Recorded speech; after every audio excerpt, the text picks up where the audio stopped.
Voilà, alors cher François, nous sommes très heureux de vous recevoir ce soir. Les étudiants ont reçu évidemment tout l'inventaire de la présentation, euh, vos, vos qualités, l'histoire de votre parcours également.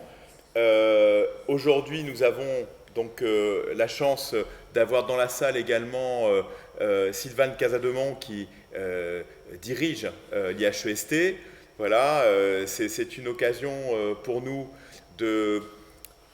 et puis également Christelle Roger qui interviendra sur le biomimétisme un peu plus tard.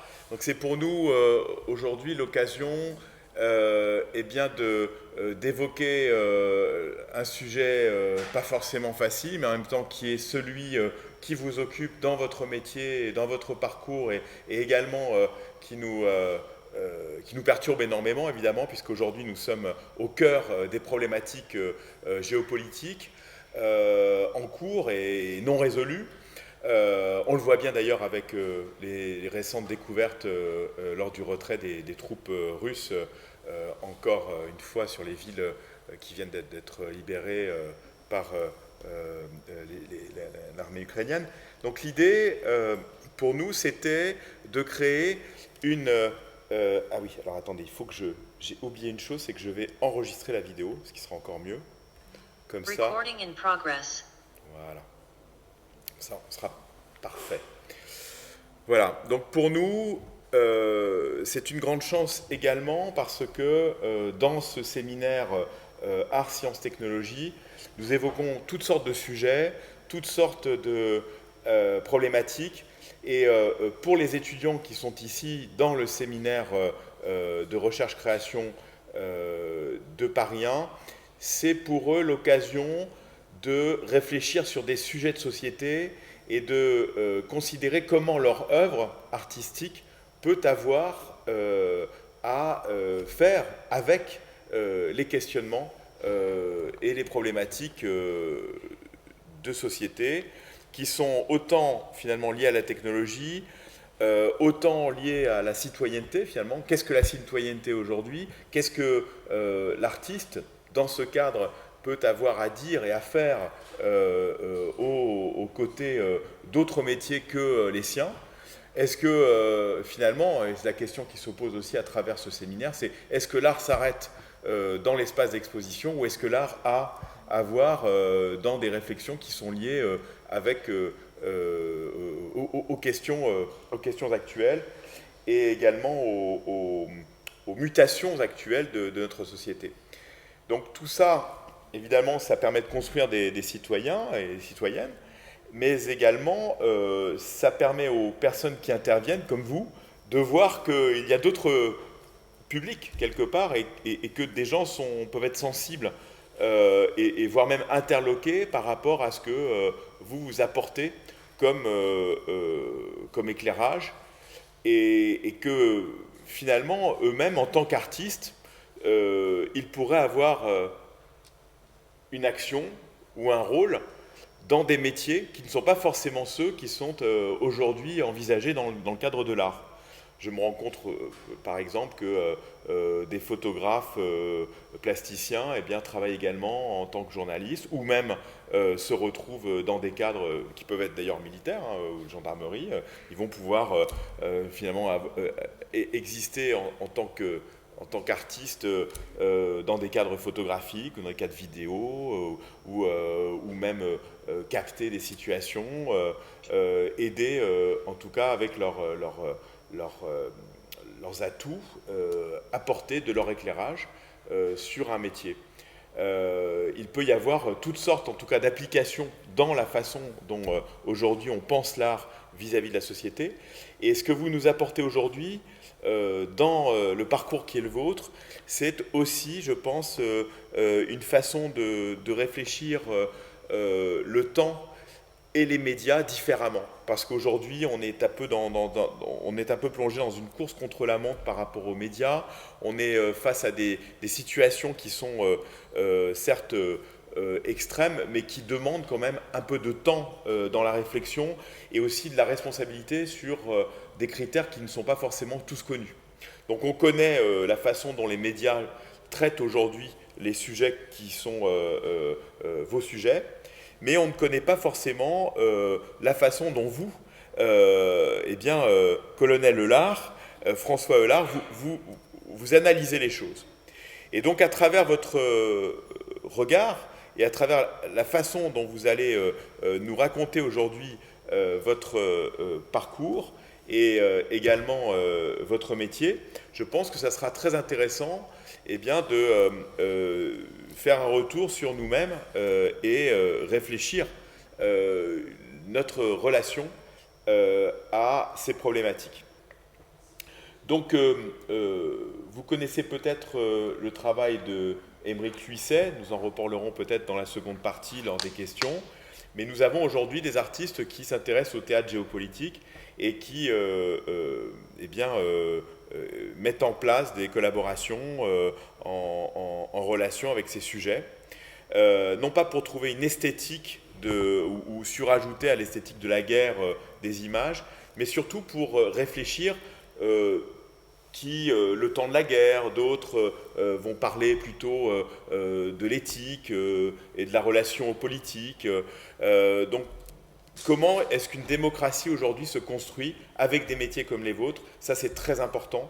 Et comment est-ce qu'un artiste ou une artiste peut interagir avec ces métiers? Voilà, c'est quelque chose que je propose aussi en questionnement aux étudiants qui sont là aujourd'hui. Voilà, merci beaucoup. Et donc, on est, je l'apprends aussi à nos étudiants, on vous a maintenant en Zoom, mais on vous retrouvera peut-être tout à l'heure lors du vernissage. Vous avez été victime d'une visite surprise du numéro 2 de la Gendarmerie nationale, et donc nous comprenons tout à fait que votre rôle c'est de rester sur le terrain et de nous rejoindre peut-être après à la fin de la journée. Voilà, je vous laisse la parole pour votre intervention et on vous posera des questions après l'intervention. Je disais, le titre de la présentation, les sciences au service de la vérité, c'est quelque chose qui est assez large et je me suis posé la question quand j'ai reçu l'invitation à intervenir ce soir par Yann Thomas, des points de convergence qui pouvaient exister entre le milieu de l'art et les artistes et mon métier de gendarme. Et en réfléchissant, je me suis dit peut-être que le point commun entre les deux, c'était les sciences. Et je me suis alors souvenu de discussions que j'avais eues notamment avec Philippe Alter, à l'époque où il était directeur du laboratoire d'archéologie moléculaire et structurale du Louvre, et où nous échangions sur les techniques de chimie analytique non invasive, lui pour essayer de regarder, faire une couche du visage de la Joconde, comment le maître avait travaillé, et moi qui travaillais plutôt sur ces mêmes techniques, pour essayer de voir s'il s'agissait de faux ou d'altération. Dans la même époque, donc dans les années 2010, la convergence était d'autant plus forte qu'on travaillait sur les faux Giacometti. Et donc là, on est tout à fait l'Office central l'Office central des biens culturels en phase sur ces aspects de lutte contre les contrefaçons dans le marché de l'art. Alors, la criminalistique, les sciences forensiques sont des disciplines qui sont assez récentes, même si l'histoire de la trace, du gibier et du chasseur date de plusieurs millénaires. Pour autant, l'irruption dans les sciences date des sciences dans la criminalistique, donc comme éléments qui ont servi au procès pénal, date vraiment du XIXe siècle. Et elle était au départ surtout le fait de médecins, donc comme Lacassagne, qui était un médecin lyonnais, comme des chimistes, Mathieu Orfila, qui est un médecin chimiste espagnol, qui est un des pionniers de la toxicologie médico-légale. Il y a évidemment Alphonse Bertillon, qui travaillait à la préfecture de police de Paris et qui est le père de l'anthropométrie judiciaire. En fait, c'est lui qui a inventé quelque part la mise en fiche des individus. À partir de 14 mesures, il arrivait à caractériser un individu, à partir de 14 mesures anthropométriques, ce qui remplaçait ce qui était fait jusqu'alors par les physionomistes de façon plus artisanale, si je puis dire. Enfin, il y a Francis Galton, qui est le premier, qui est un anthropologue britannique, qui est le premier à avoir travaillé sur les dessins des empreintes digitales et a démontré qu'elles étaient uniques et qu'on pouvait donc, à partir des empreintes digitales, revenir à l'identité d'une personne. Enfin, Edmond Locard, qui est notre grand-père à tous, qui est celui qui a créé le premier laboratoire de police scientifique à Lyon, qui est un professeur de médecine légale, et qui lui a posé, d'une certaine manière, même s'ils sont défendés, une partie des fondements théoriques de la criminalistique. Et ensuite, en France, tous ces laboratoires se sont créés avec des organisations un peu différentes. Le service de police technique et scientifique a été réellement créé en 1943. Puis en 1985, c'est la sous-direction de la police technique et scientifique pour la police.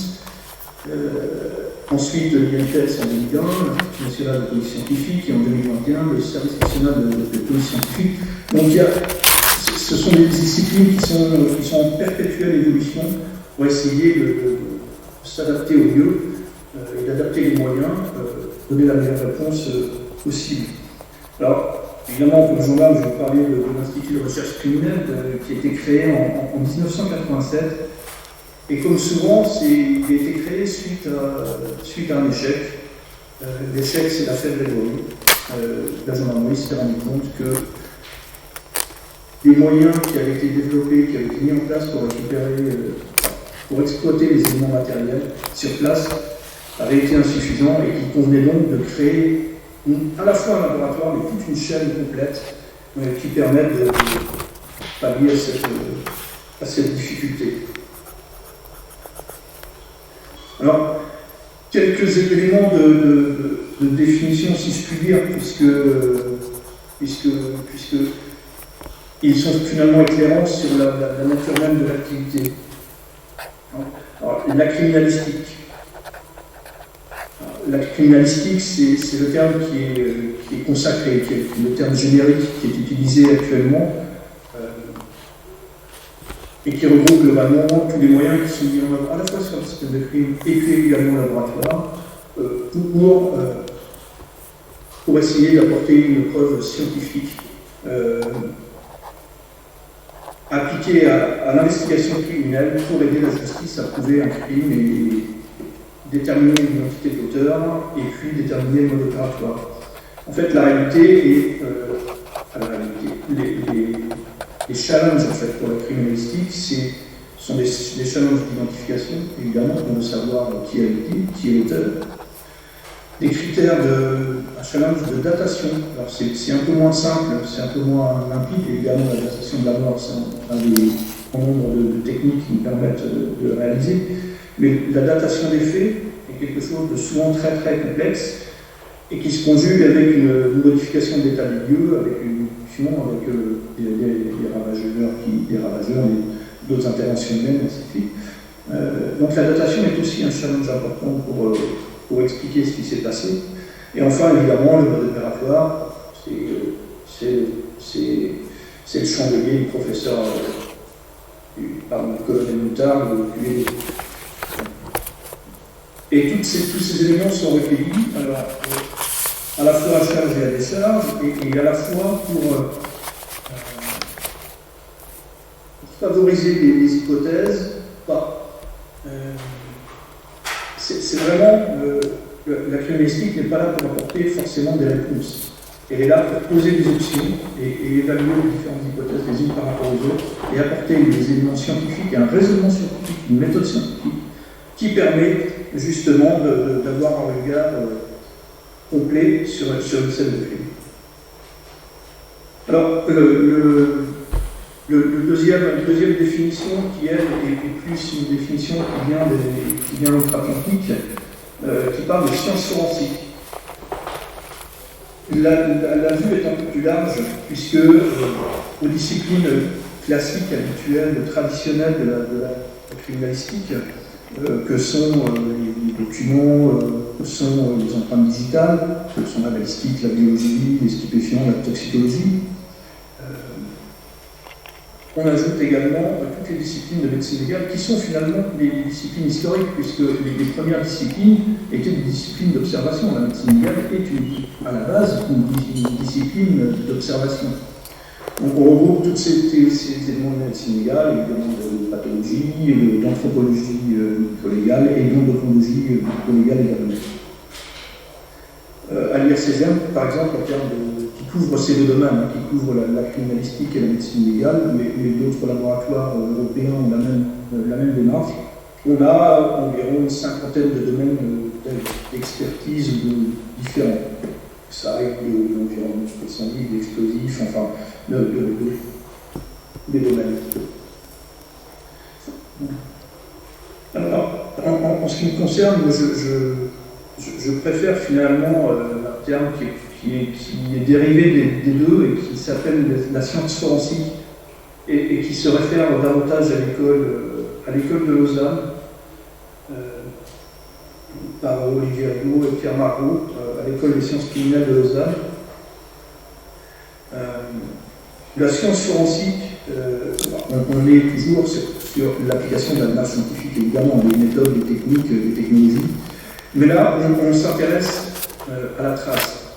Et la trace est le vecteur de l'information. C'est l'élément original sur lequel on va travailler sur la scène de crime et ensuite au laboratoire pour essayer d'en tirer une valeur probante et une valeur pertinente. Et cette étude de la trace s'appuie évidemment sur des raisonnements qui sont hypothético-déductifs. C'est-à-dire qu'on est capable, à partir d'hypothèses, de tester différentes hypothèses, mais c'est un raisonnement qui est utilisé en sciences expérimentales. Et on confronte les résultats et les conséquences d'une hypothèse en fonction de l'expérience ou de l'observation qu'on fait de ce qui s'est passé. Donc c'est un raisonnement à l'envers, c'est pas du tout un raisonnement classique, déductif ou inductif ou par analogie. On est vraiment sur, à partir des observations que l'on fait, essayer de remonter à l'origine et à la cause de ce qu'on a constitué la trace. Alors la trace, on peut aussi la définir, et c'est intéressant de la définir puisque c'est vraiment le vecteur fondamental de la police scientifique. La trace, elle peut être définie comme étant matérielle. Alors matériel au sens large, c'est-à-dire que un support informatique avec des 0 et des 1, c'est aussi le support immatériel, donc la trace est matérielle. La trace est forcément incomplète et imparfaite. Et c'est ce qui rend toute la complexité de notre métier, d'essayer à partir d'éléments fragmentaires et d'hypothèses, de reconstruire des scénarios possibles et de remonter à celui qui est le plus probable et le plus vraisemblable. Elle est relative à un moment passé, et évidemment, la trace est étrangère au lieu de la découverte. Si vous êtes dans un véhicule incendié, que vous retrouvez un véhicule qui fonctionne au supercarburant, que vous retrouvez du supercarburant dans le coffre, peut-être que ça ne va pas vous donner une grande indication sur la façon dont le véhicule s'est enflammé. Et en tout cas, s'il y a eu une action criminelle ou pas. Alors, le premier travail s'effectue évidemment sur la scène de crime, puisqu'il va de la scène de crime au laboratoire et ensuite on dépose à la cour d'assises pour les dossiers criminels. Donc le premier principe, qui est finalement le principe de base qui fonde notre activité, c'est le principe de l'échange de local, qui dit que quand un criminel intervient sur des lieux, sur un endroit, il laisse forcément des traces de son passage, et comme il a commis une action violente, il entraîne avec lui également des indices de son séjour et de son passage. Alors on peut imaginer un bel vitre, des traces de pas, des morceaux de verre qui sont emportés sur les vêtements de celui qui a brisé les vitres et qu'on va retrouver, qu'on va analyser, qu'on va comparer avec les éléments de verre qui ont été trouvés sur place, par exemple. Donc le principe de l'échange de local, c'est vraiment ce qui fonde tout notre travail en matière de criminalistique ou de sciences forensiques. Le deuxième principe que j'ai appelé le principe d'individualisation, mais peut-être un peu faussement, ça serait plutôt le principe d'unicité ou d'individualité, enfin quelque chose comme ça, qui est le principe de Kirk, qui dit que tout objet de notre univers est unique. C'est ce qui permet notamment lorsqu'on récupère des fragments d'un objet. Prenons un cas très simple, c'est le cas d'un accident avec un débit de fuite, cas très très fréquent. Sur le sol, on récupère des fragments de phare, des fragments d'optique, des fragments de rétroviseur, je ne sais quoi. Et à partir de ces fragments-là, on est soit capable de récupérer un numéro, de récupérer des éléments, de remonter au véhicule par les bases qui sont mises à notre disposition, soit on peut travailler également avec un véhicule de référence, un véhicule qui a été créé, et puis travailler par assemblage et montrer que le véhicule est bien celui qui a laissé ses débris sur le sol. Et c'est donc ce principe d'individualisation qui est mis en place. On retrouve ce même principe également avec les traces de semelles. Alors je ne sais pas si les étudiants portent des sneakers Nike, puisqu'il paraît que c'est la basket la plus vendue en 2021.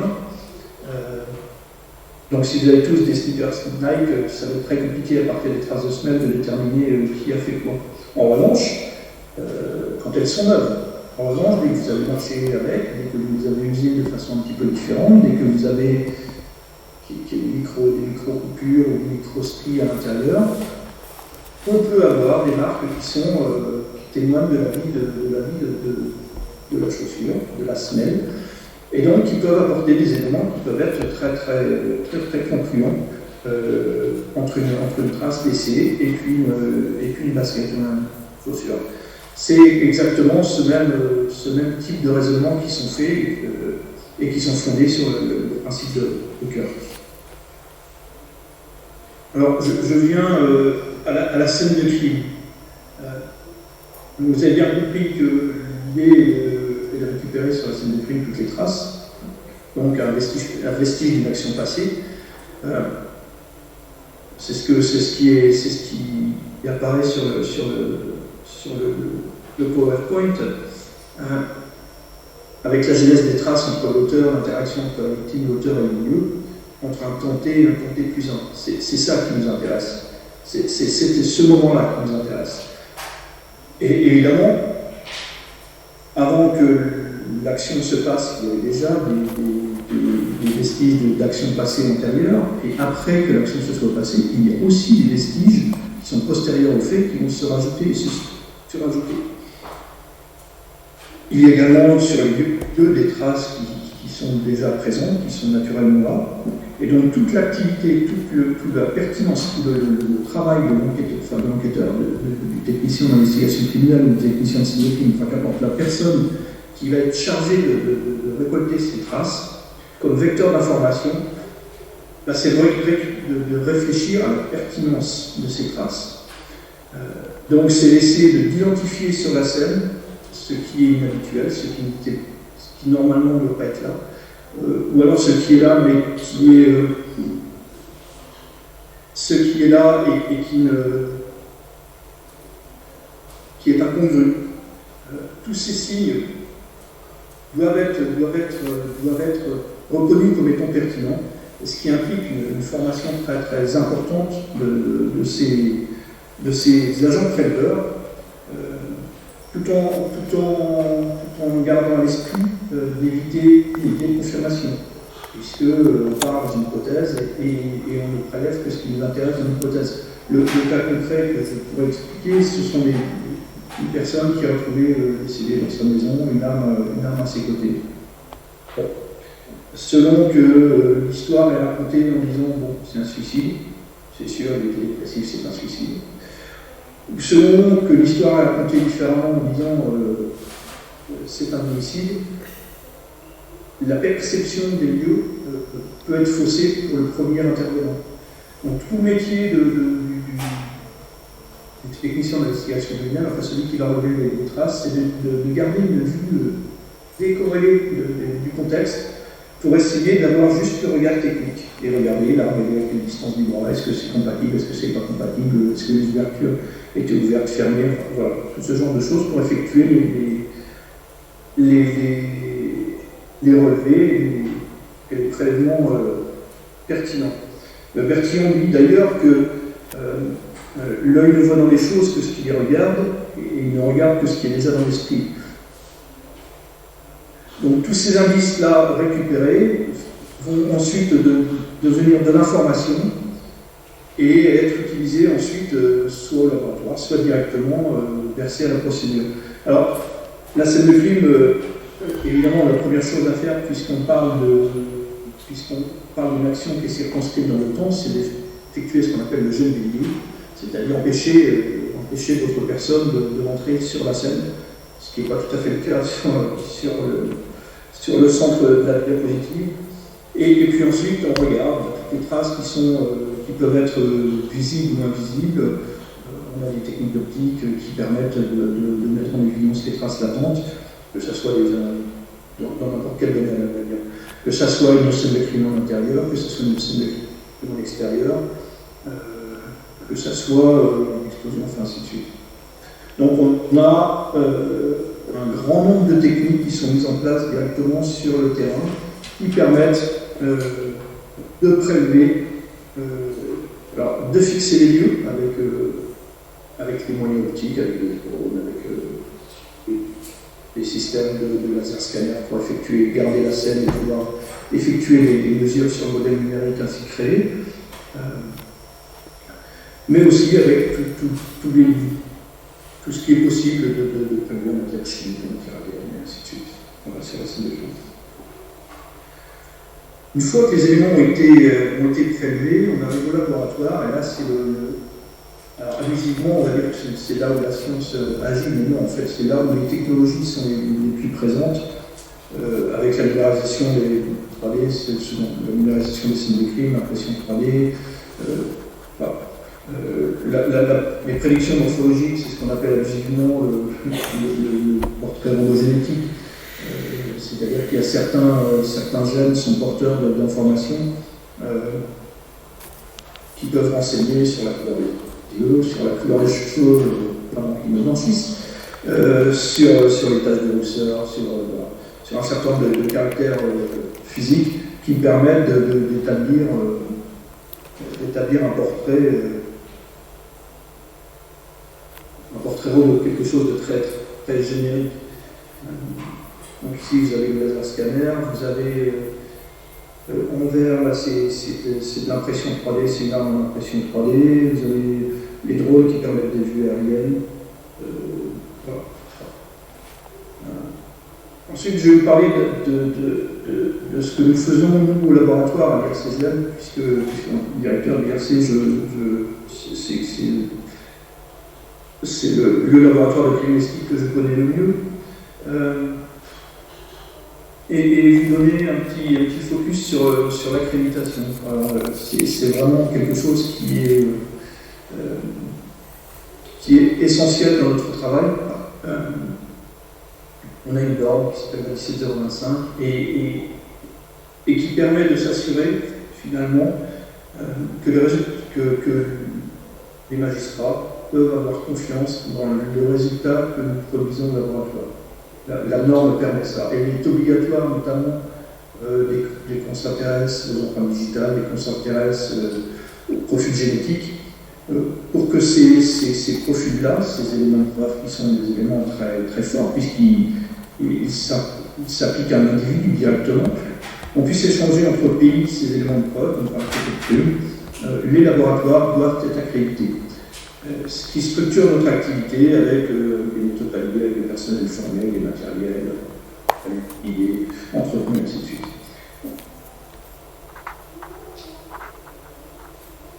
Quelques exemples de ce que nous faisons au laboratoire. Alors, je ne vais pas détailler 50 domaines parce que l'heure n'y suffirait pas. Ce n'est pas ce qui vous intéresse le plus. Vous avez beaucoup de sites qui vous permettent de vous renseigner sur le sujet.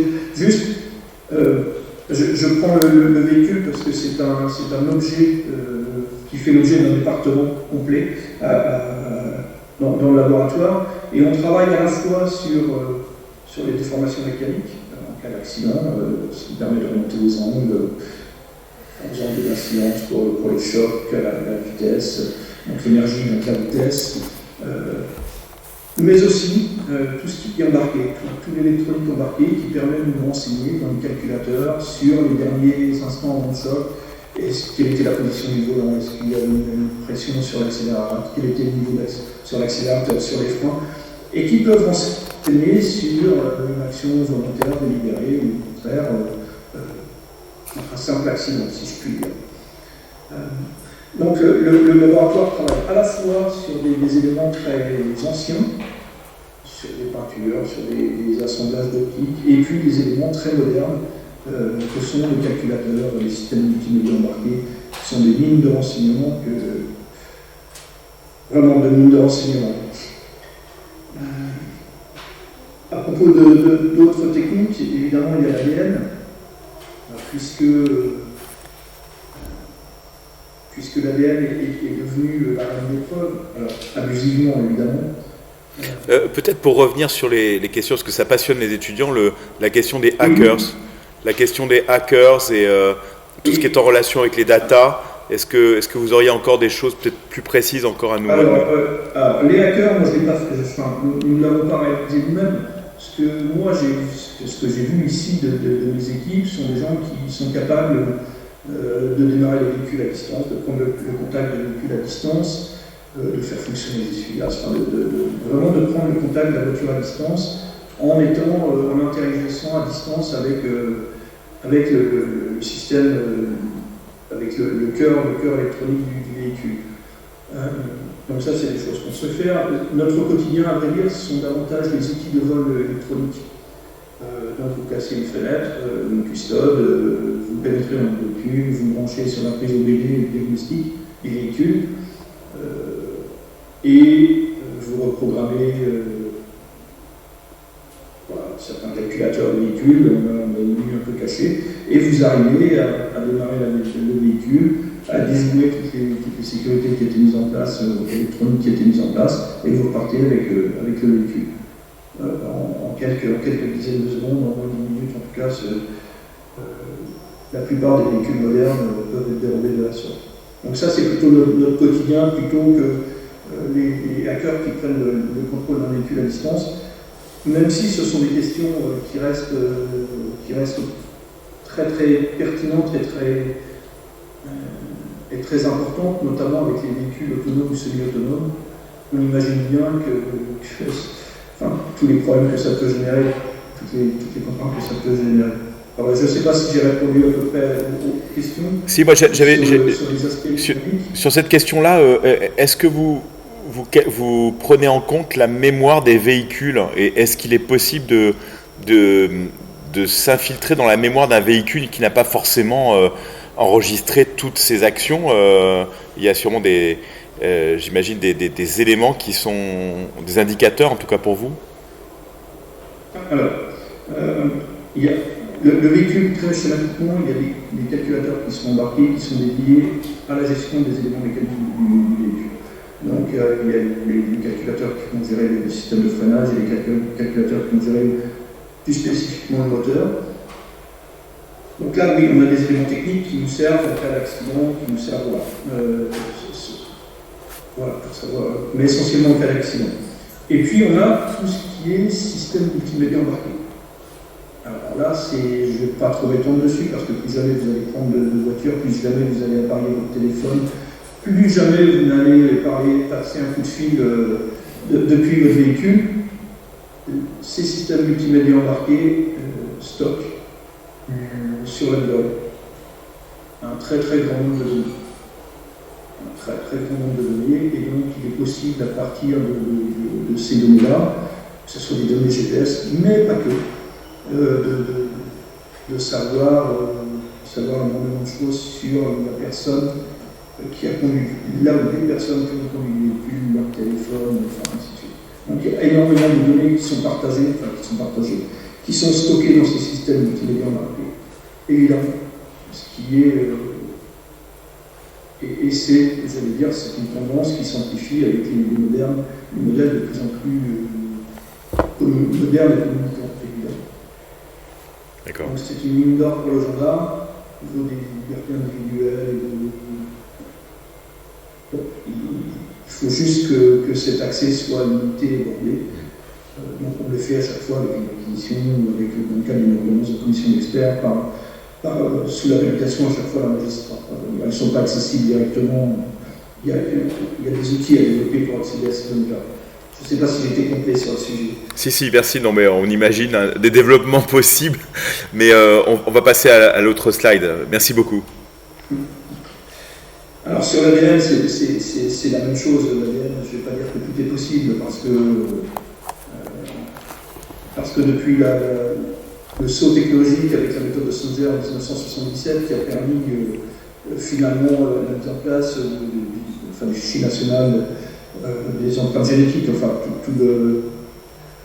la mise en fichier des identités à partir des STR, c'est-à-dire des petits fragments d'ADN spécifiques, en longueur et spécifiques, et qui permettent d'avoir, je crois maintenant, jusqu'à 21 marqueurs par individu et qui sont donc utiles pour individu, qui sont des marqueurs génétiques, des profils génétiques pour chaque individu. Mais on peut aller évidemment beaucoup plus loin. J'ai fait figurer la microdissection laser parce que c'est une technique de prélèvement, c'est pas la plus moderne, mais c'est celle qui historiquement permettait de travailler à partir d'une unique cellule. Donc avec les techniques d'amplification d'ADN à partir d'une cellule unique, on est capable de déterminer un profil génétique qui techniquement est extraordinaire, avec une très grande fiabilité. Les kits de technologie moderne de séquençage massif en parallèle permettent aussi d'aller beaucoup plus loin dans le séquençage du génome, mais on peut également l'utiliser dans le cadre de cold case, où on a des fragments d'ADN qui sont plus dégradés, qui sont plus courts, et donc en séquençant ces petits fragments, on peut remonter à des informations qui sont très très pertinentes, y compris pour des dossiers qui sont vieux de plusieurs dizaines d'années. Et puis enfin, il y a le domaine qui est toujours en suspens, qui est la généalogie forensique, ou l'utilisation plutôt aux États-Unis de l'ADN qui a été déposé volontairement dans des bases de données, ce qu'on appelle l'ADN récréatif. Ce sont des personnes qui veulent savoir quels sont leurs ancêtres, quelle est la proportion de sang indien, de je ne sais quoi, dans leur patrimoine génétique. Et les industriels récupèrent ces profils génétiques qui sont dans des bases privées. Et la police peut interroger ces bases-là et, en s'intéressant à des profils qui sont proches, essayer de remonter un auteur. C'est ce qui a été fait, qui a permis notamment d'interpeller les tueurs en série aux États-Unis. Actuellement, ces pratiques ne sont pas du tout permises et autorisées en France. Mais en tout cas, l'ADN a encore un champ d'exploration très, très, très, très important. Et est limité à la fois par des contraintes juridiques et aussi bordé par des choix de société, évidemment. J'ai ensuite parlé des recherches des causes de la mort, qui me permettront ensuite de faire le lien avec la dernière partie où je vous parlerai davantage de ce que nous faisons sur le terrain, dans des milieux qui peuvent être parfois dégradés. Et donc, que sont les recherches des causes de la mort, puisque souvent, malheureusement, on ne travaille pas uniquement sur des cambriolages ou des accidents ou des délits. Souvent, on travaille sur des crimes et des crimes de sang.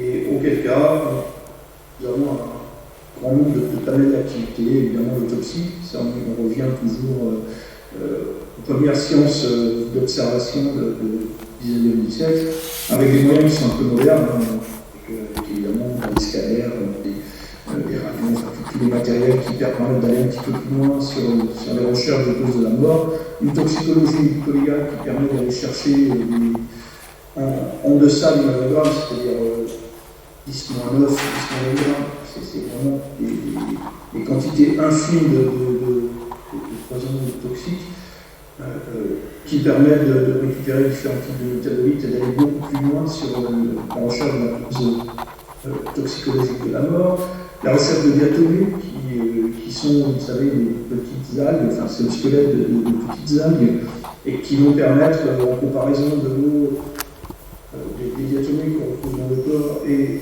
des diatomées qu'on retrouve dans l'eau, de permettre de savoir si la personne a bien été voyez, là où elle a été retrouvée ou ailleurs, la balistique lésionnelle évidemment, tout un tas d'activités qui s'intéressent et qui permettent d'activités différentes qui permettent d'expliquer les causes de la mort. Exactement.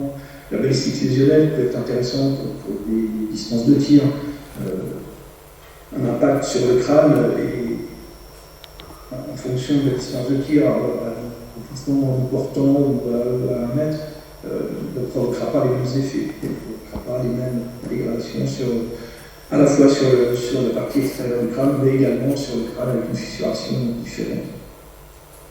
Donc ce sont toutes ces techniques-là qu'on utilise indistinctement, soit au laboratoire, soit directement sur le terrain. Et sur le terrain, parfois, nous sommes amenés à intervenir dans des milieux qui sont plutôt complexes. Alors, des milieux nucléaires, radiologiques, bactériologiques et chimiques. Nucléaire, on n'a pas eu l'occasion pour l'instant de travailler, et j'espère que nous n'aurons jamais l'occasion de travailler sur ce type de milieu, mais nous y préparons. On a évidemment travaillé dans des milieux chimiques complexes, l'incendie du Brisol.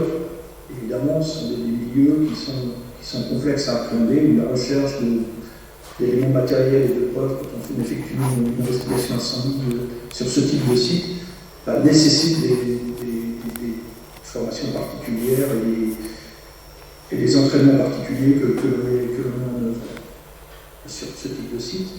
Et puis on travaille également sur les. Vous pouvez passer la diapo suivante. On travaille également sur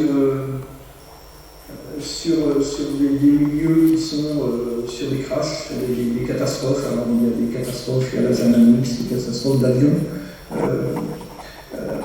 Notamment ici sont catastrophes aériennes au Mali.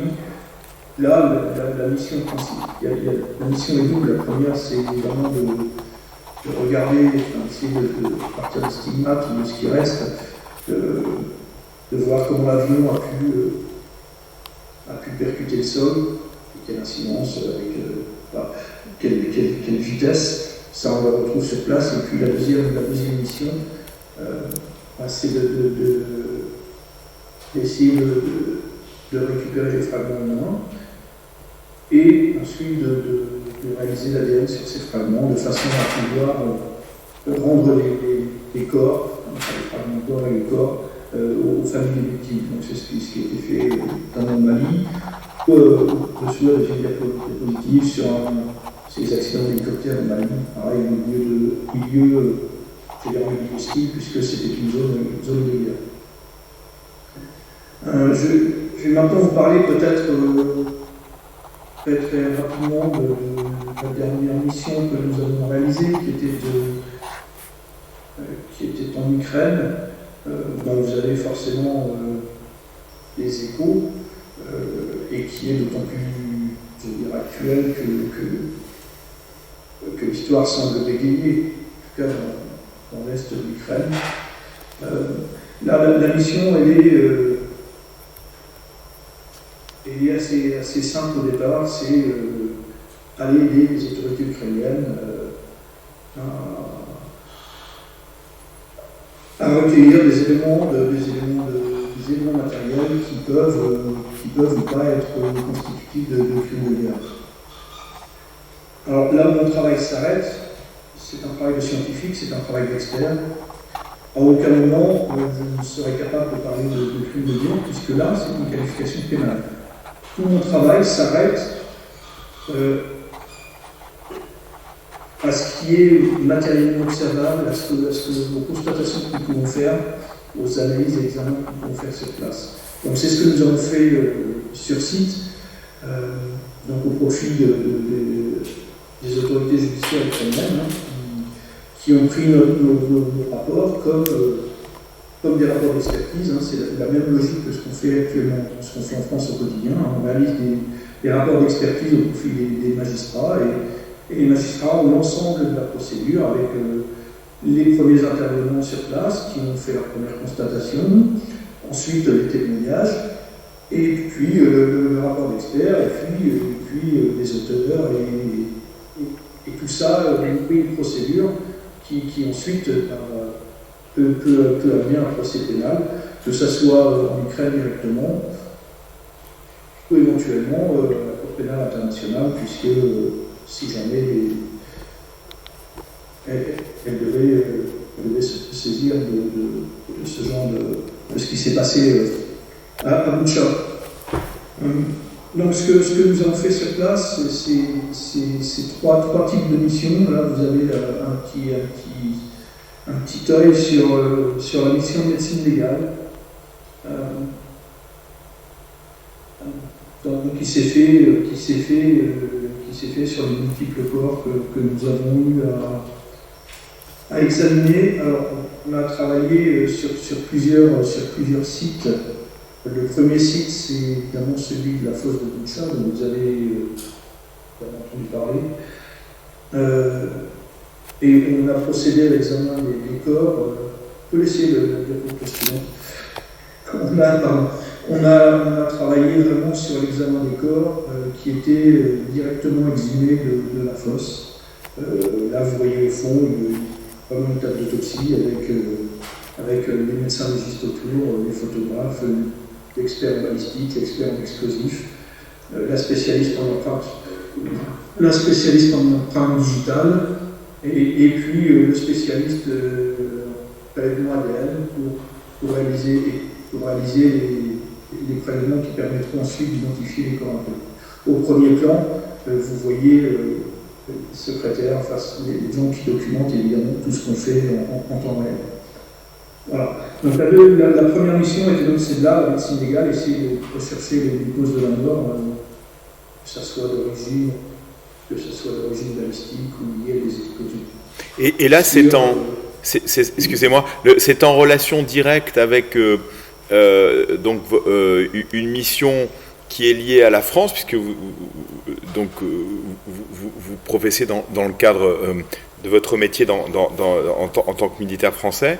Est-ce que, ou gendarme français, pardon, est-ce que vous êtes agréé par le TPI Y, pas Y, plutôt U, TPIU, donc ukrainien, Tribunal international pénal ukrainien, qui donc serait rattaché directement à l'ONU. Est-ce qu'il y a comment est-ce que c'est validé ce rapport à l'ONU? Alors nous avons des experts qui sont à l'IRCGN qui sont inscrits près de la Cour pénale internationale. On a déjà cette compétence qui est reconnue au niveau international. D'accord. Notre cadre d'action était un cadre d'action bilatéral. profit des autorités ukrainiennes, puisque au moment où nous sommes intervenus, pour mémoire, le conflit a débuté le 24 février, pardon. Donc l'invasion de l'Ukraine le 24 février. 5 semaines plus tard, les troupes russes quittent l'oblast de Kiev, et donc toutes les villes de Tchaïrpin, Rostomel, qui sont une trentaine de kilomètres à l'ouest de Kiev. Et nous intervenons les 10 jours, 10 et 15 jours après, quand nous sommes là-bas, le 12 avril ou quelque chose comme ça. Donc directement, très très vite sur place. Et donc nous sommes les seuls à vrai dire. Et donc la CPI n'a pas encore enclenché toutes les actions de coordination et de coopération avec les autorités ukrainiennes. On est en amont, finalement, on est avant. Et sur place, nous avons rencontré des gens qui travaillaient pour la CPI et qui fort de notre expérience, commencer à regarder comment ils pouvaient travailler en Ukraine et comment ils pouvaient travailler à récupérer ces éléments de preuve en Ukraine.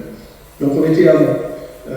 Et notre travail est au profit des autorités ukrainiennes qui feront de nos procédures, enfin de nos rapports, c'est-à-dire elles sont souveraines, on va dire, et elles nourriront vraisemblablement le CPI. Et ce sont les autorités ukrainiennes qui sont maintenant dépositaires de nos constatations de nos rapports. Un peu comme on le fait en France, une fois que notre rapport est rendu, le magistrat est libre de faire ce qu'il en veut, quelque part, de faire une contre-expertise, d'en faire une pièce importante du dossier, de demander une expertise supplémentaire. Je crois que j'ai répondu à la question. Oui. Non, c'est-à-dire que j'en déduis que les procès auront lieu en Ukraine et pas au TPI. Non, je ne crois pas qu'on puisse aller jusque-là. Non, je pense que tout simplement les éléments de preuve, et c'est tout l'intérêt finalement d'avoir des journaux français, des experts français qui soient sur place, c'est d'avoir des éléments de preuve qui sont objectifs. C'est-à-dire, voilà, c'est ça. Et qui vont nourrir la procédure judiciaire ukrainienne et qui elle, va être transmise, je l'imagine, à la Cour pénale internationale pour. C'est-à-dire que vous. Chacun des cas qui va être. Ah, d'accord. Oui, c'est-à-dire qu'en fait, vous-même, vous êtes en relation avec la Cour pénale sur d'autres champs, j'imagine. J'en discutais tout à l'heure avec un général que vous avez peut-être rencontré parce qu'il était en charge il y a 20 ans des relations entre la France et la Cour pénale. C'est le général Bokis. Et ce général m'expliquait que lui, membre de l'OTAN, comment s'étaient déroulées les investigations en relation avec les événements en Yougoslavie et le tribunal pénal international. Et comment finalement Milosevic avait été lui-même ensuite amené à être en prison au tribunal international pénal par une procédure qui avait été validée par l'ONU elle-même et donc validée par la communauté internationale. C'est-à-dire qu'il y avait cette espèce de jalon où vous êtes comme un poisson pilote en fait qui mettait en place une structure qui finalement va accompagner cette homogénéisation des normes. Il y a beaucoup de normes finalement à acquérir pour les Ukrainiens, j'imagine, de constats. Il y a deux aspects. À vrai dire, tout l'aspect procédural derrière va complètement m'échapper. C'est plus du tout mon domaine. Ce que je disais tout à l'heure, la qualification même d'infraction, c'est pas mon sujet. D'accord. Le sujet, c'est vraiment très très technique. Pour autant, la procédure, les procédures pour crimes de guerre qui peuvent être en lien avec les auteurs des victimes françaises vont être traitées par l'Office central de lutte contre la haine, donc c'est le CH, les crimes de haine. Ah oui, d'accord. Et oui, il y aura forcément des procédures françaises qui vont être ouvertes dans ce cadre-là, je l'imagine. Et au-delà des procédures de la procédure internationale, mais pour l'instant, je ne peux pas préjuger de ce qui sera fait derrière. Vraiment, ça m'échappe complètement. C'est une histoire de juristes et puis de droit international. Le droit des conflits armés est un droit très complexe, très évolutif. les conventions de Genève et puis les protocoles additionnels n'ont pas été forcément ratifiés par tous les pays. Donc oui. Voilà, rien n'est vraiment simple à vrai dire. Il y a beaucoup d'échanges, je pense, qui vont se faire au niveau diplomatique, au niveau juridique, pour permettre de mettre en place les outils qui existent pour aller jusqu'au bout des dossiers. Le fond de la question que je vous posais, c'était par rapport à la validité des preuves dans le temps, en fait. C'est, d'après ce que je comprends, votre expertise étant agréée et les protocoles faisant finalement foi par rapport à des situations antérieures et donc étant en capacité d'être constituées en tant que preuve. Donc elles peuvent, après, puisqu'elles ont été enregistrées à un certain moment, validées, être réintroduites dans un processus du tribunal international sans avoir à être remise en cause, je dirais. Absolument.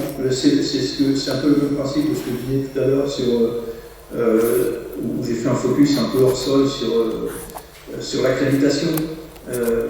Là, évidemment, nous avons des experts inscrits à la Cour d'appel de Versailles. Ce sont ces experts-là qui ont réalisé ces expertises, ou des experts qui sont agréés à la Cour de cassation.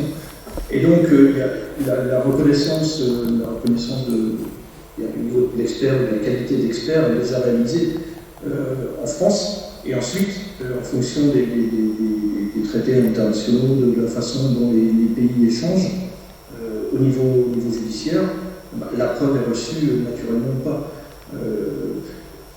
Quand on parle de preuves et les laboratoires accrédités, ça veut dire qu'un empreinte digitale réalisée en France, ou un ADN, un profil génétique issu d'un ADN en France, peut servir comme élément de preuve indiscutable dans un procès pénal en Allemagne pour condamner une personne. C'est un peu la même logique. Mais tout cela méritera évidemment d'être approfondi au niveau judiciaire parce que ce sont des droits qui sont complexes, on va dire, puisque c'est une situation un peu particulière, évidemment. Très bien, merci beaucoup. Donc on passe à l'autre slide. Oui. Sur donc, ici, on est sur la deuxième partie de la mission, qui est finalement le corollaire de la première. C'est-à-dire que dès lors qu'on a accès au corps, on sait d'expérience que certains corps ne sont pas identifiés. Et donc, on prélève sur les corps des éléments d'identification. Les éléments majeurs d'identification sont le profil dentaire, sont les empreintes digitales et l'ADN. En Ukraine, le choix que j'ai fait, pour des raisons d'efficacité, a été de me concentrer sur l'ADN. C'est un choix qui, au final, a été validé avec l'expérience de ce que nous avons fait là-bas. Et donc, on a réalisé à chaque fois les prélèvements ADN de tous les corps. Et on a eu une demande de la mère adjointe de Boucha qui nous a dit est-ce que vous êtes capable de prélever également l'ADN des familles pour comparer ces deux ADN-là et pour essayer de nous permettre de retrouver les corps disparus. C'est ce que nous avons fait là-bas également. Donc, en prélevant à la fois les familles, c'est ce qu'on voit sur la gauche. On a avec un interprète ukrainien et les policiers ukrainiens, on a récupéré l'histoire et puis tous les éléments d'identification des disparus. On a récupéré également prélevé l'ADN des parents proches des disparus, on a croisé, on a analysé l'ensemble avec notre laboratoire mobile l'ADN sur place, et puis on a croisé les ADN, et ce qui nous a permis de rendre une dizaine de corps aux familles. Voilà. Ça, c'était la seconde mission. Alors, le laboratoire ADN, on est exactement dans ce que vous disiez tout à l'heure. Est-ce que les profils ADN qui sont réalisés sur place sont pertinents, ils sont validés? Oui, parce que le laboratoire mobile ADN, on a les mêmes experts que les experts du laboratoire qui travaillent à l'intérieur, et que le laboratoire est agréé par le COFRAC, le comité français d'accréditation. Et donc, l'ensemble des profils qui sont réalisés à l'intérieur de ce petit camion transportable eh bien, ont la même validité que les profils qui sont réalisés au laboratoire. D'ailleurs, ce sont quasiment les mêmes machines, les mêmes technologies qui sont utilisées. Donc, on a des profils variables qui sont exploitables. Voilà. C'est donc la deuxième partie qui était la mission d'identification. Et enfin, la dernière mission, qui était une mission plus classique d'investigation sur les selles de guerre pour essayer de déterminer à peu près ce qui s'est passé. L'origine des tirs, l'angle des tirs, les munitions utilisées, enfin tout ce qui peut être utile à la manifestation de la vérité. Voilà. Avec des experts en scène de crime, des experts en explosifs et voilà. Voilà, très, c'est pas maintenant, puisque j'ai pris beaucoup de temps, exposer une partie de notre métier sur scène de crime au laboratoire, les milieux complexes, y compris à l'étranger. Voilà. Eh bien, merci infiniment pour cette conférence.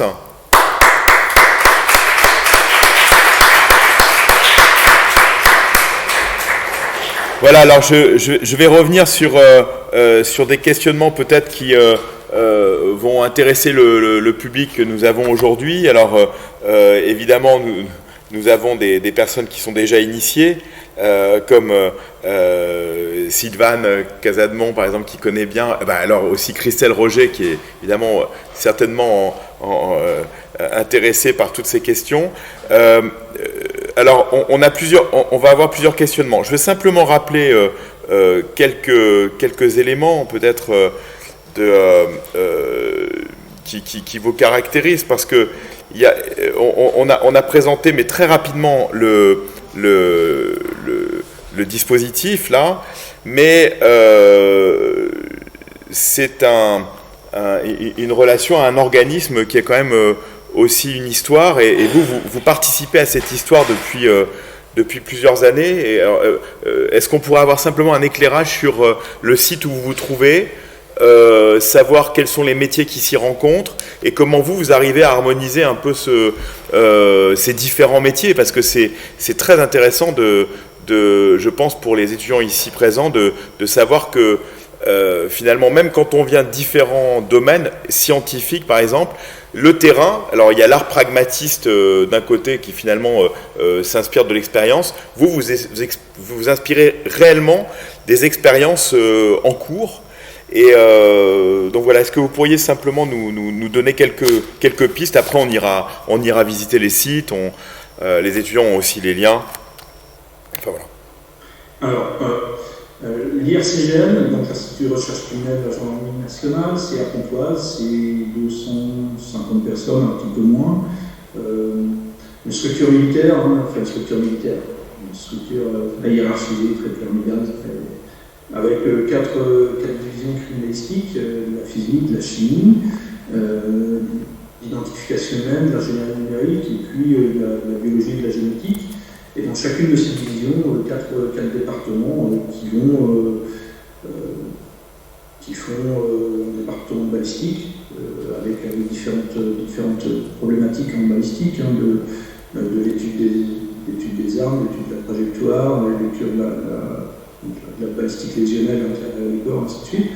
Nous avons un département de micro-analyse qui travaille sur les micro-traces. Quand un cambriolage se produit et qu'il y a des traces déposées sur une porte, et que le tournevis est récupéré dans un véhicule, et bien on peut essayer de comparer les traces et de démontrer que le pauvre cambrioleur n'en était pas, est un vrai professionnel et il a commis 20 cambriolages en série, et que donc il convient qu'il y ait une peine qui soit significatif, puisque c'est un mode de vie et voilà, et réitérant et souvent récidiviste. Donc des micro-analyses qui travaillent également sur les résidus de tir, les microscopes électroniques à balayage. Les résidus de tir sont ces petites particules très volatiles qui sont issues du tir, de l'amorce d'une arme. Donc des particules typiques de plomb, antimone, barium. Enfin bref, vous avez tout un tas d'activités de physique, de chimie avec donc des physiciens et des chimistes dans cette division-là. Vous avez ensuite dans la deuxième division, enfin dans la deuxième, si vous m'entendez mieux, dans la division ingénierie numérique, des gens qui travaillent sur les véhicules et tous les aspects électroniques, mais pas que des véhicules. Vous avez des gens qui travaillent sur les documents, sur la fraude à l'identité, sur ce genre de choses, des gens qui travaillent sur les images, sur les deepfakes, sur ce genre de choses, tous les aspects numériques, enfin une partie des aspects numériques, puisque un commandement dédié a été créé en gendarmerie pour tous les aspects cyber qui prennent une part très très importante avec la numérisation de la société. Et un droit qui est particulier, donc qui a pris vraiment son essor de façon distincte.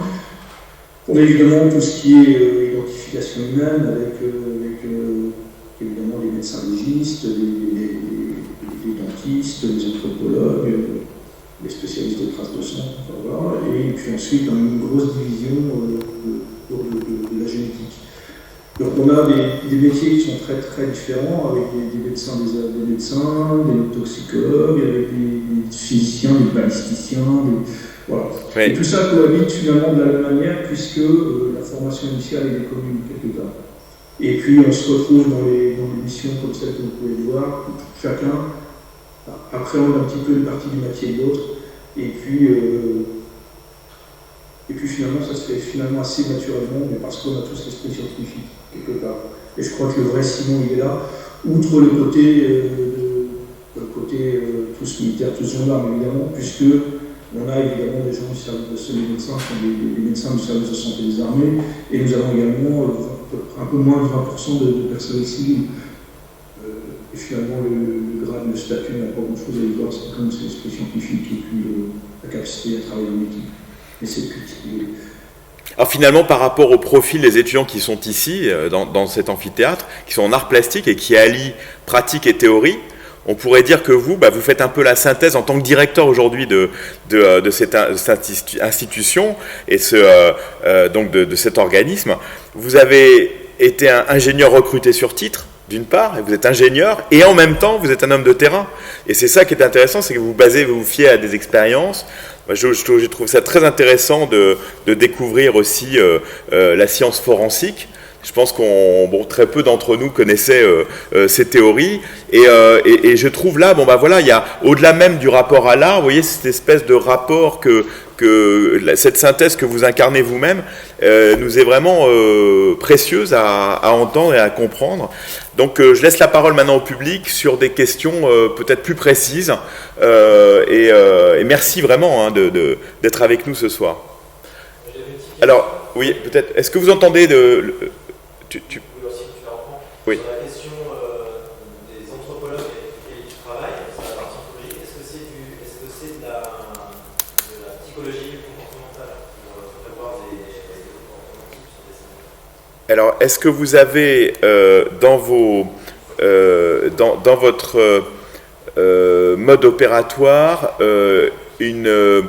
un volet comportemental et psychologique dans les analyses? Oui, la réponse est non. La réponse est non, mais oui, en fait. Évidemment, vous avez compris qu'il y avait une très très grande diversité de métiers dans le laboratoire, avec le développement des technologies qui se fragmentent de plus en plus. Donc on fragmente de plus en plus les spécialités qui deviennent de plus en plus pointues, au détriment de la vue globale de l'enquête et de tous les éléments matériels. Donc on a, au sein de l'Institut, on a ce qu'on appelle un conseiller forensique. Donc c'est des gens qui ont une bonne expérience, déjà une très large expérience, et qui sont capables de prendre en compte tous les dossiers, toute la partie criminalistique d'un dossier, pour essayer de déterminer tout ce qui peut être, toutes les analyses qui peuvent être faites, dans quel ordre elles peuvent être faites, comment elles peuvent être priorisées, en fonction des hypothèses qui sont émises, qu'est-ce qu'on peut tirer des analyses, d'une analyse plutôt qu'une autre. Voilà. Et donc tous ces gens-là travaillent également avec le service central de l'enseignement criminel, qui est de l'autre côté de la cour, et qui lui dispose d'un département des sciences et du comportement, qui est un des départements de la division des affaires non élucidées, la DIAN, et qui travaille sur les codes. Donc,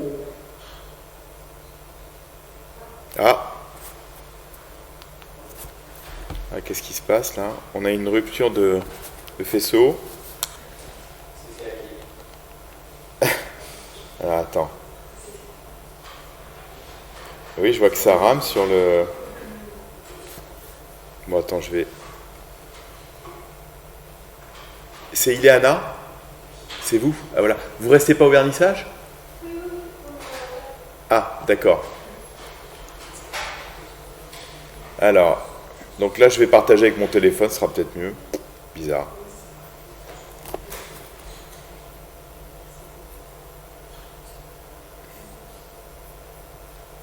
Peut-être que lui a eu une rupture de faisceau.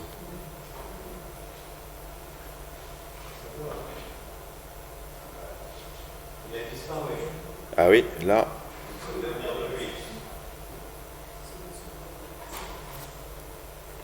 Il va se reconnecter, je pense.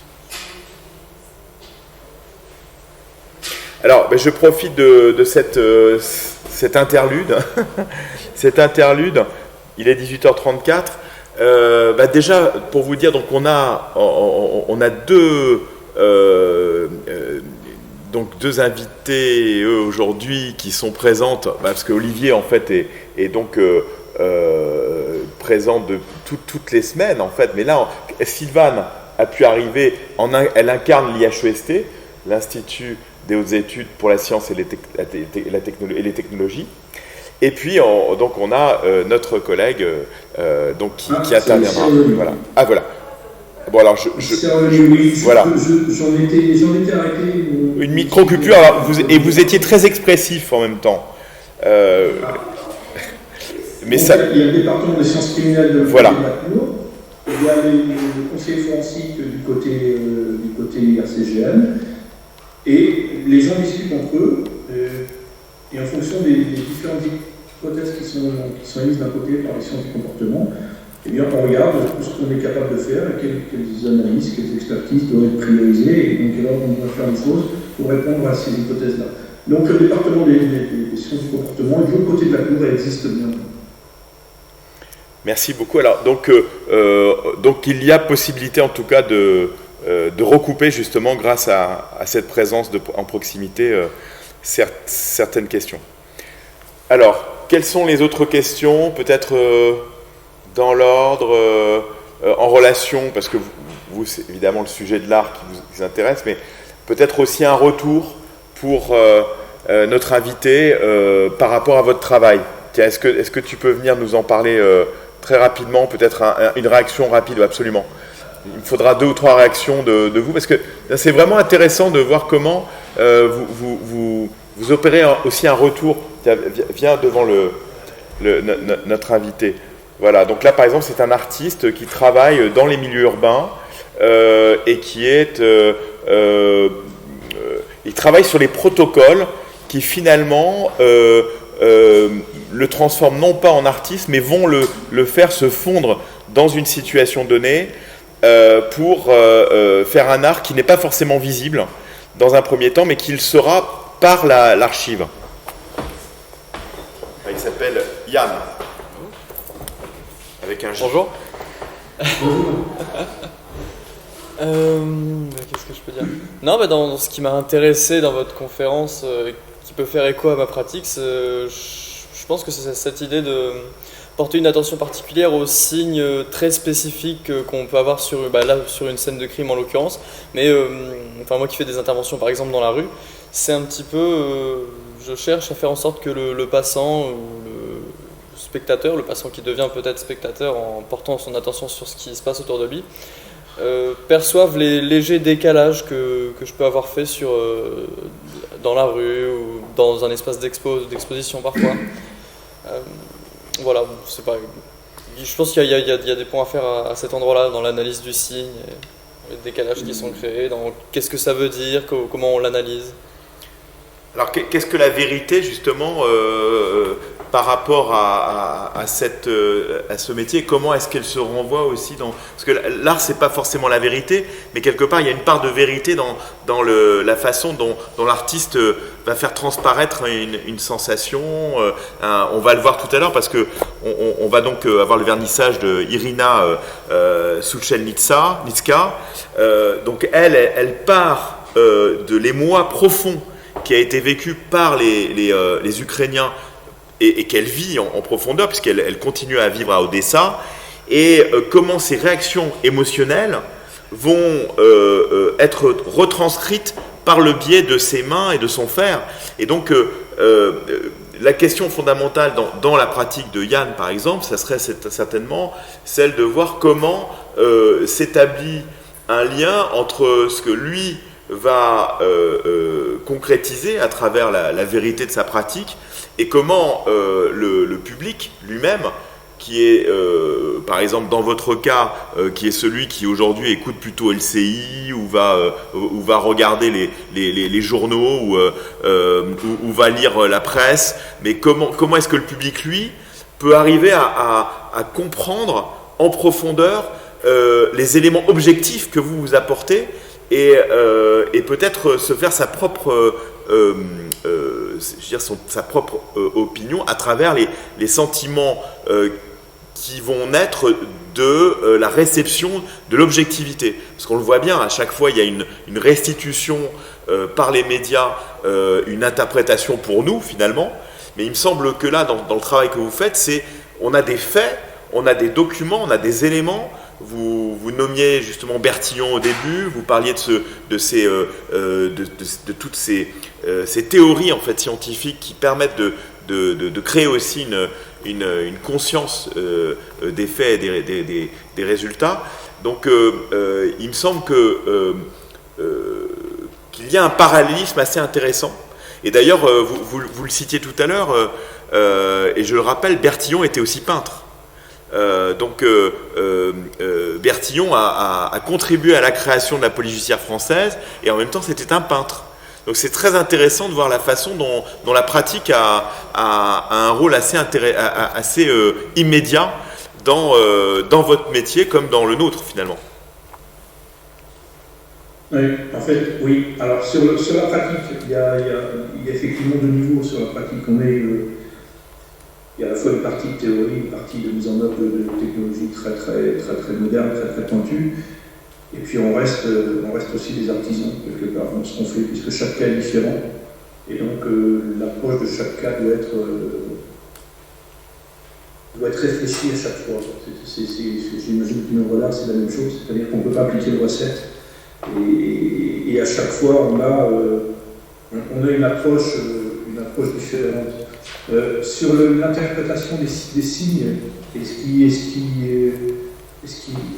fait que c'est signifiant ou pas, enfin, on peut observer les signifiants ou pas, il y a évidemment la conscience, mais il y a surtout le contexte dans lequel les éléments sont reçus et repris. Oui. Alors j'ai une question de Sylvie. Christelle, pardon. De Christelle, voilà, mais en plus c'est une collègue à vous. Christelle Roger. Bonjour François, tu me vois? Bonjour Christelle. Bonjour, tu vois, je suis présumée coupable et on m'a fait monter à la barre. Donc voilà.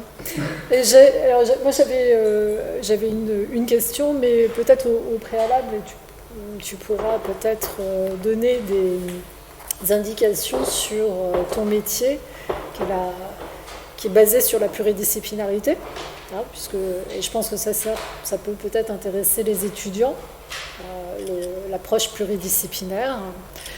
Donc ça, c'est un premier point. Et sinon, moi, j'avais une question sur les crimes à venir et qui vont être de plus en plus qualifiés de crimes contre l'environnement. Est-ce qu'au sein de l'IRCGN, vous avez développé des pratiques, des compétences, par exemple en termes de toxicologie, alors NRBC peut-être de façon globale, alors peut-être que vous travaillez avec l'IRBA, du service de santé des armées en particulier. Mais peut-être que demain, on va devoir de plus en plus creuser, investiguer, je ne sais pas, des théâtres où on aura une entreprise qui aura déversé de la peinture dans un fleuve et peut-être remonter assez rapidement à eux. Et ce qui est aujourd'hui un sujet de droit de l'environnement, il n'y a peut-être pas des services dédiés, donc, ou en tout cas aussi bien professionnalisés que vous l'êtes aujourd'hui au sein de l'IRCGM. T'as vu une nouvelle mission. Voilà. Merci pour cette question. Non, à vrai dire, on a déjà un département qui s'appelle OCX, Environnement Incendie Explosif. Ouais. Donc il a une composante environnementale. Et donc on a déjà des technologies, des technos de chimie analytique, par chromatographie liquide, haute résolution, spectrométrie de masse en quantum. On a déjà des choses qui permettent d'aller rechercher des polluants au niveau des traces ou des traces. Donc ça, on sait déjà faire. Après, ce sont des choses qu'on fait plus forcément au niveau du laboratoire, en ce qui concerne les pollutions des eaux, puisqu'il y a des laboratoires départementaux qui sont dédiés à ça et qui le font en routine. Donc on évite d'être sur les mêmes champs. En revanche, dès qu'il s'agit de s'intéresser à la signature chimique d'un pollueur, c'est-à-dire on fait le prélèvement en aval, le point de rejet, et puis en amont, le point de rejet et en aval, oui, c'est des choses qu'on est capable de faire, mais que globalement, les enquêteurs savent faire aussi maintenant sur le terrain de façon assez simple. On a évidemment travaillé sur des rejets de dioxyde, on a évidemment travaillé sur des dossiers plus complexes. La réalité, elle est aussi que la prise en compte, j'allais dire, sociétale, sociale est sans doute plus importante aujourd'hui qu'il y a 20 ans où on travaillait sur ces dossiers-là. Et j'imagine donc que les réponses pénales seront peut-être d'une nature un peu différente maintenant de des procédures pénales sur lesquelles, les dossiers sur lesquels on a pu travailler il y a une vingtaine d'années. On travaille également avec Claire, on travaille évidemment avec tous les partenaires. Et alors, il y a actuellement, la gendarmerie est en train de mettre en place une gendarmerie verte, c'est-à-dire de spécialiser les enquêteurs un peu partout sur le terrain. Tout ça étant agrégé autour de l'Office central de lutte contre les atteintes à l'environnement et la santé publique, l'OCLAESP, qui va être l'élément fédérateur qui va permettre de former les gendarmes sur le terrain, des mineurs, les charges sauvages, des choses très simples sur le terrain, et puis ensuite il faut monter au niveau de plus en plus sur les écocides, les cas les plus complexes. On est intervenu en Guyane sur des décharges sauvages, on a fait les prélèvements intérieurs, on a évalué le volume avec les drones. Donc on travaille déjà sur le sujet, et je pense qu'on sera amené les années suivantes encore à densifier le travail sur le sujet. Voilà. Merci. Puis sinon, tu pourras répondre sur la pluridisciplinarité, mais je laisse l'étudiante, une véritable étudiante. Voilà. Alors, je vous passe une autre question d'une étudiante qui s'appelle Nitsa Delgadillo, donc qui est en Master 2 d'art plastique et sciences de l'art.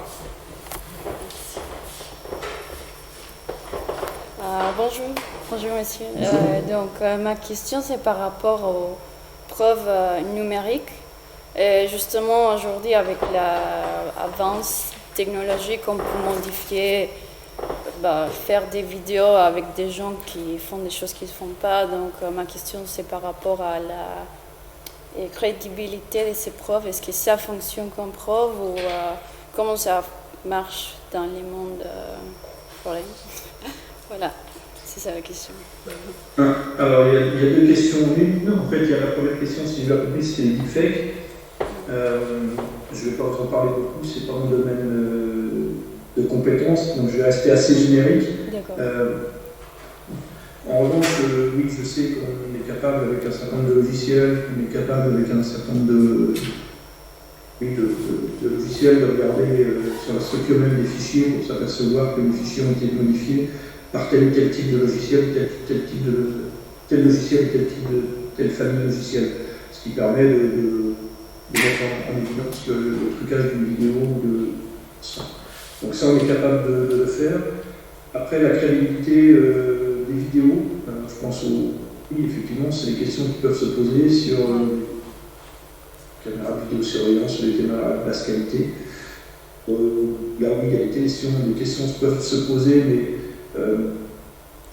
finalement de façon assez marginale, puisque comme élément de preuve, ça restera qu'un élément de preuve parmi un faisceau global d'indices. Donc, je ne peux pas répondre complètement à la question, mais ça ne me paraît pas être critique au final, puisque ça ne sera jamais l'élément déterminant pour amener quelqu'un devant un tribunal au final. D'accord. Je vous ai répondu un peu brièvement parce que j'ai bien compris que c'était pas le fond de l'aide. Je sais ce qu'on est capable de faire. Voilà. D'accord. Après, d'autres contraintes, d'autres réalités sont le traitement de vidéos de masse et ce genre de choses. Donc on déploie évidemment ces outils-là pour agréger les vidéos qui peuvent être prises par les smartphones, qui peuvent être prises sur, je ne sais pas si vous avez une scène d'attentat, on peut récupérer toutes les vidéos de l'ensemble des témoins et puis d'essayer de reconstituer ce qui s'est passé de façon la plus fine possible. Donc là, oui, on va agréger toutes ces vidéos-là. Et peut-être que c'est une vidéo qui est aberrante, on le verra à ce moment-là sans doute. D'accord. Okay. Merci beaucoup. Je vous prie. Voilà. Donc voilà cette série de 3-4 questions. Moi j'avais une dernière question. Donc la libération d'Izium entraîne un processus à nouveau d'identification. Et j'ai vu alors à travers les médias que ce processus d'identification était là pris en charge par les Ukrainiens directement. Est-ce que vous avez eu un transfert de savoir-faire, de connaissances, de protocoles qui leur permet maintenant de pouvoir continuer le travail de façon objective, experte et dans les protocoles qui sont agréés par le TPI? Alors, il existe des laboratoires ukrainiens de criminalistique qui sont des laboratoires qui ont rejoint le réseau des laboratoires européens de l'officier, l'European Forensic Science Institute. Je crois qu'ils ont intégré en 2017, je crois, le NFST. Ce sont des laboratoires qui ont de vraies compétences, du matériel qui sont de tout dernier cri. Ils ont vraiment des généticiens de haut vol également, qui sont tout à fait en capacité de réaliser eux-mêmes les analyses génétiques. Il n'y a aucune difficulté là-dessus. Après, il y a le problème capacitaire lié aux circonstances exceptionnelles, évidemment. Et puis, il y a évidemment des protocoles qui sont un peu différents, puisqu'on a globalement 25 ans d'expérience, malheureusement, depuis le tsunami de 2004 sans parler de tsunami. On a adapté nos modes de prélèvement pour être les plus, notamment sur l'os, qui permettent de réaliser des profils génétiques assez rapidement sans passer par une phase de préparation d'échantillons très longs, très synthétiques. Donc oui, ces transferts-là ont été faits, on a parlé et on a discuté avec les experts de groupe, échangé beaucoup sur ces aspects-là. Et puis le ministère des Affaires étrangères a offert à l'Ukraine le laboratoire mobile que vous avez vu en photographie, alors pas celui-là, et son grand frère plus moderne, et donc qui a été offert aux autorités ukrainiennes de façon à pouvoir réaliser les profils génétiques plus près des événements. Donc il a été livré sur place et les équipes du RCE sont parties, deux généticiens sont partis former les Ukrainiens à l'utilisation de cet outil, qui est un outil qui a au départ été créé par l'IRC par ailleurs, qui est un outil unique au monde, je crois, ce petit camion qui ressemble à rien, c'est un peu dans ces technologies, c'est intéressant. Donc les Ukrainiens ont la capacité de le réaliser, évidemment on a transféré aussi une partie de nos savoir-faire, même si globalement ils sont très très haut niveau, ils ne sont pas besoin de nous. Oui. Bien, écoutez, merci infiniment, colonel Eulard, cher François Eulard. On va vous applaudir à nouveau parce que c'était quand même aussi un temps.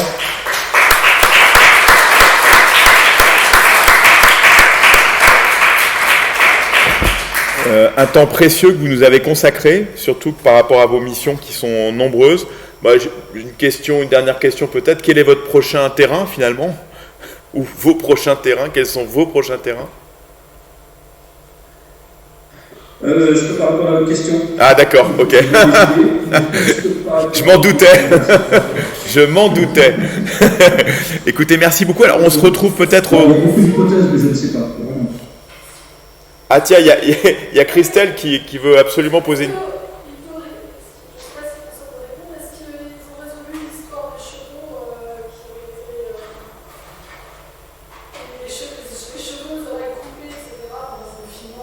Est-ce que vous avez réussi à résoudre la question des chevreaux aux oreilles coupées? Des chevaux, pardon, pendant le confinement? La réponse est non. Non, mais c'est des sujets très très complexes, avec une multiplicité de faits très très différents. C'est très très compliqué. Donc la réponse est non. Ok. Alors peut-être qu'on peut se retrouver autour d'un verre dans le vernissage de l'artiste ukrainienne, si vous avez le temps. Hein,